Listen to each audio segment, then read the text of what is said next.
Modi BJP की जरूरत है या फिर मजबूरी?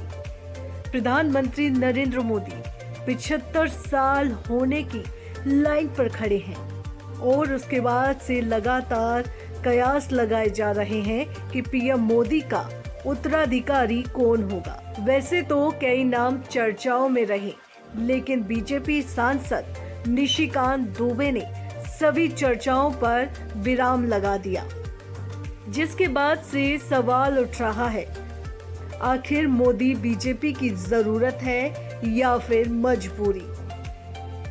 अब बीजेपी के पास मोदी का कोई विकल्प नहीं है। क्या 75 साल के होने के बाद भी पीएम मोदी अपने पद से रिटायरमेंट नहीं लेंगे?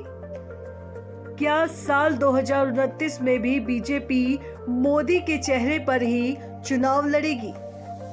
और सवाल ये भी है कि आखिर कब तक बीजेपी मोदी के सहारे चलेगी?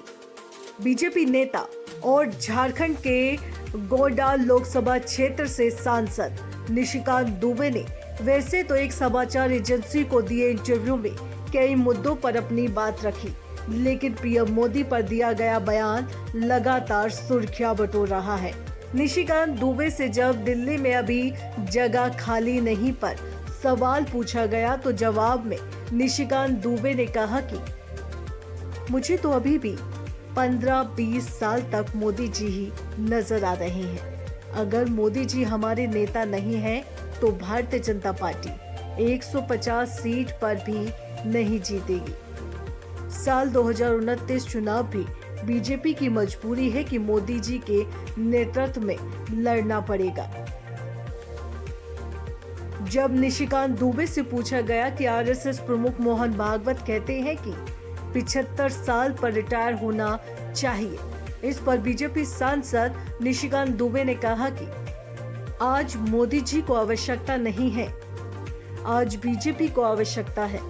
और सहमत हो या असहमत हो, पॉलिटिकल पार्टी पर्सनैलिटी कल्ट के आधार पर चलती है। आगे निशिकांत दुबे ने असदुद्दीन ओवैसी को लेकर भी अपनी बात रखी।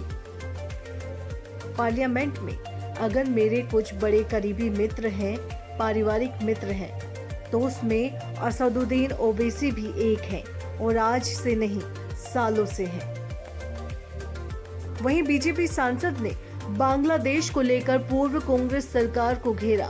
उन्होंने कहा कि आज बांग्लादेश बनाकर इंदिरा गांधी ने जो भूल की है उसका खामियाजा बिहारी कैसे भोग रहा है, ये सब कुछ पता है।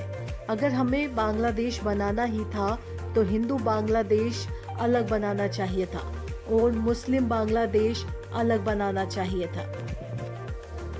जाहिर है कि जिस बेबाकी के साथ बीजेपी सांसद निशिकांत दुबे ने पीएम मोदी को बीजेपी की मजबूरी बताया, उससे तो साफ है कि आने वाले समय में भी बीजेपी मोदी के सहारे ही दिल्ली का किला फतेह करेगी। जानकारी कैसी लगी है हमें कमेंट जरूर करें। साथ ही डुगू की डिगी को जल्दी से जाकर सब्सक्राइब करें ताकि आपको आगे भी ऐसी जानकारी मिलती रहे।